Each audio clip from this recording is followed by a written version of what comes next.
Hey buddy, it's Peter, and this is the Kawasaki Z900 SE, and the SE really matters. It's also our first look at the 2023 Z900. So in this video, we're going to go through an in-depth review of this bike, and I'm going to compare it a little bit to the bike that you may have seen on this channel before, the Z900 SE, which is a retro-styled bike that you can see on your screen here. But that retro-styled bike costs $3,000 more and you actually get less. And I say that as someone who just bought it. So this bike is screaming good value and all kinds of good things to talk about. And if you want to know more that I don't get to in this video, make sure you subscribe to this channel because I'm filming here at Jim Gilbert's Wheels and Deals, Jim Gilbert's Power Sports, and they give me complete access to their entire vehicle line. And if you have questions, I can come back to it in the comments and in future videos to make sure that I give you the information that you're looking for. So let's get going with the review.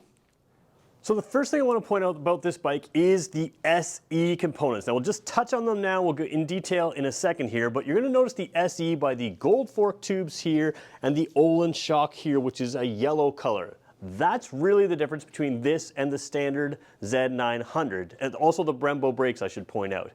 But we talked about the Z900, the 2022 model, just recently. You can find it here on our channel. And it is a carryover model, even though it's 2022 and 2023. But the 2023 model I haven't done a review of in the SE.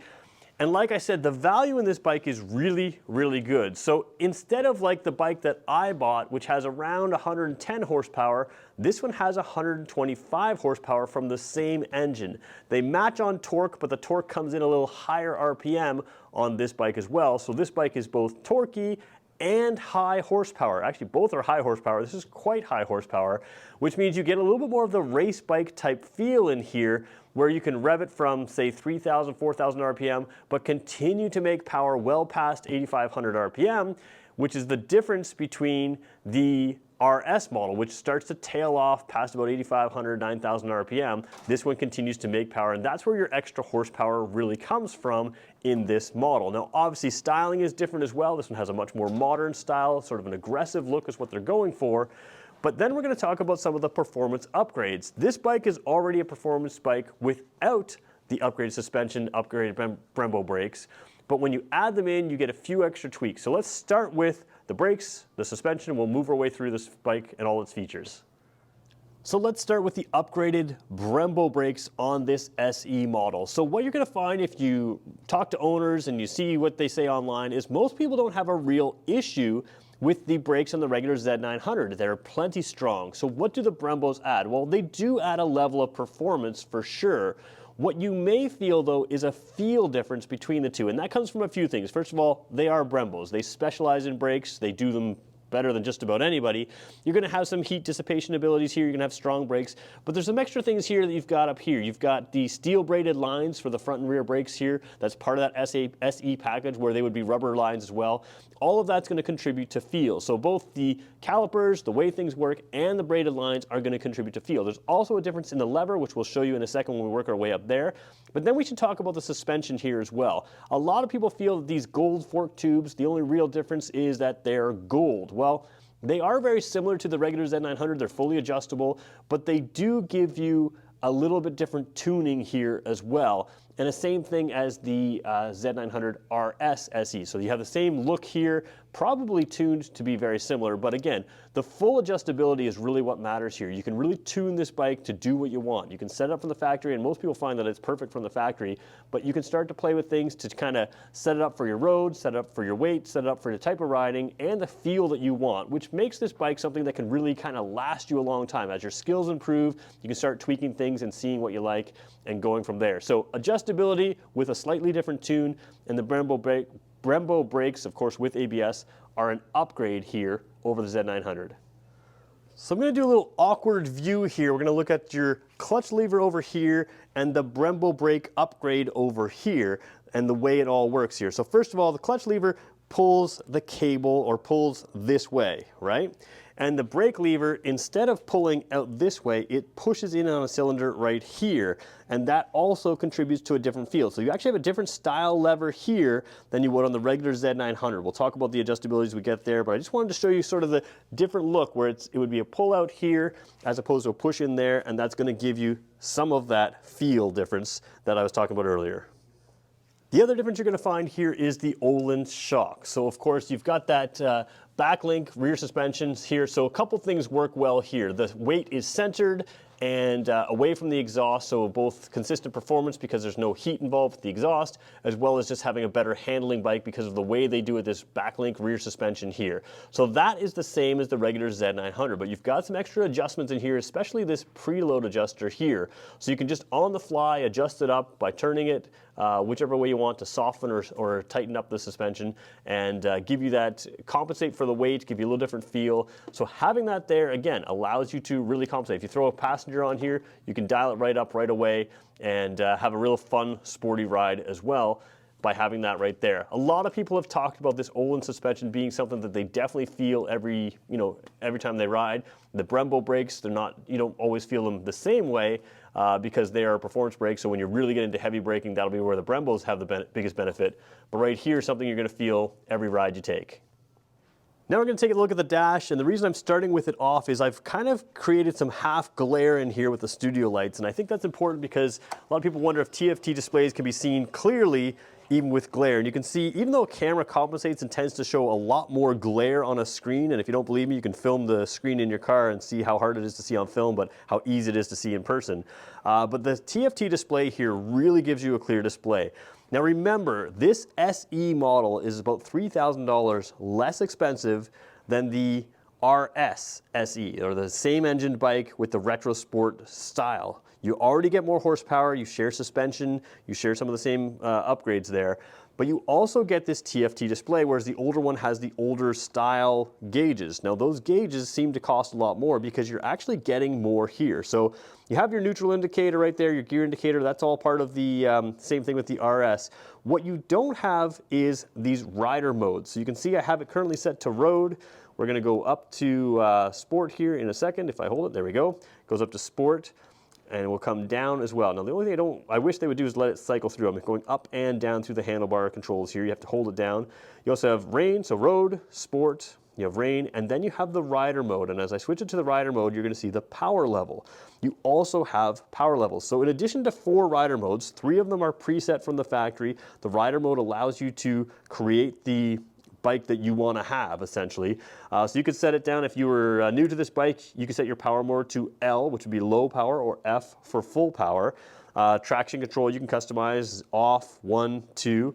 So again, the retro sport bike has the traction control off, 1 or 2, but it does not have the rider modes. It does not have the low power or full power mode, and it doesn't have the overall screen like this, which gives you a whole bunch of functions as well, including the ability to connect to your cell phone app, the Rideology app, which allows you to have messages and other things come through to this screen. So you're getting a whole lot more in this bike, and you're not just paying for that retro sport styling. And again, I bought the retro sport, so I understand that what that bike is, and I like it.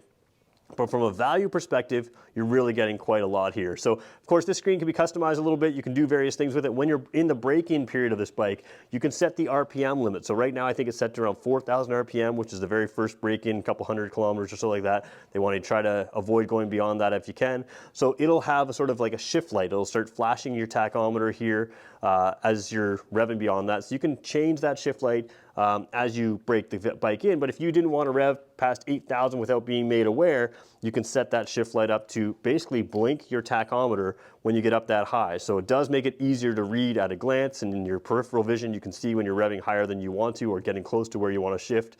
And a lot of that is customizable. And that's the big thing here is you've got some controls in here. So if we get out of the rider mode for a second here, we're going to go up and you see you've got your trip A, or sorry, trip B there, odometer, and then trip A, which is again in this section here. If you look at the lower section here, we've got kilometers per liter, which can be set to liters per 100 kilometers. Then you've got the average of those, so that's your instant and your average that we just showed you. Then you've got your overall range, which is distance to empty, which right now this tank is quite low and you haven't been driving. Average speed is listed there as well, and then total time. So you've got, and the battery voltage as well. So a lot of things through there. The one thing that the Retro Sport has that this one doesn't, I believe, now I may have to check that, I don't think this has an outside temperature thermometer where it just has the engine temperature. Now I could be wrong about that, we'll have to look into that a little bit further, but that's one thing that I noticed right away. The Retro Sport is the only thing it has that this one doesn't. Everything else that bike's got, this bike's got, and more. Let's show you the controls really quickly on how you work this. So the left side handlebar, pretty simple stuff. You've got a little trigger over here which will flash your high beam, just a flash to pass type function.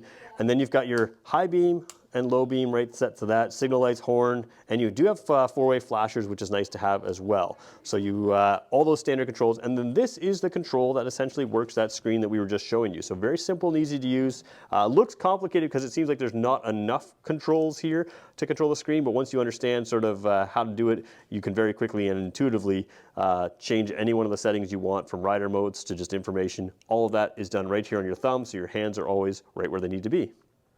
I'm going to show you that brake lever again here because both the clutch and the brake lever have reach adjustments here, and the simplest way to adjust that is just to pull it out and set this anywhere you want. So there's 6 levels over here and 5 on the other side. So I went from level 6 to level 3, and that brings it out, I believe. Let's just go to 1. So there's level 1. It feels to me to be a far reach.